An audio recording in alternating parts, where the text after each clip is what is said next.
მასწავლებელთა პროფესიული განვითარების ეროვნულმა ცენტრმა საქართველოს ყრუთა კავშირთან ურთიერთთანამშრომლობის მემორანდუმი გააფორმა ღონისძიებას ყრუთა თემის განათლების და მეცნიერების სამინისტროს და არასამთავრობო ორგანიზაციების წარმომადგენლები ესწრებოდნენ. მემორანდუმის მიზანია მყრუპირთა ხარისხიანი განათლების დასაქმებისა და საზოგადოებრივ ცხოვრებაში სრულფასოვანი ინტეგრაციის ხელშეწყობა, ასევე ჟესტური ენის განვითარება და სწავლება.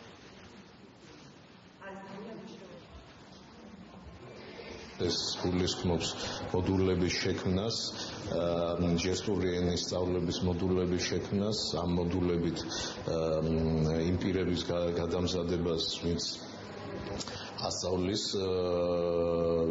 ყრუ ბავშვებს, არა მარტო პედაგოგებს, არამედ აქ შეიძლება იგულისხმებოდეს მშობლებიც, ის პირები, ვინც დამოკიდებულია ახლოწრეს შემყოფება ჩვენ ბავშვებთან. ჩვენ ძალიან ბევრი ძალისხმევა ჩავდეთ იმისათვის, რომ ეს ფაქტი აღსრულებულიყო.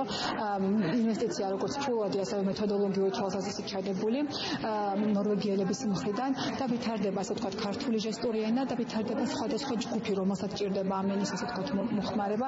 ჟესტური ენა წლების განმავლობაში სასწავლო პროცესში არ იყო ჩართული. ამ ენის განვითარებაზე ბრძოლა დიდი ხანია დაწყებული გვაქვს. გაგვიჭირდა ამ გზაზე, თუმცა ვიპოვეთ ადამიანები განათლების სამინისტროში, რომლებიც ჩვენი მხარდამჭერები და ამ ხალხის საჭიროებების წამკითხველნი აღმოჩნდნენ.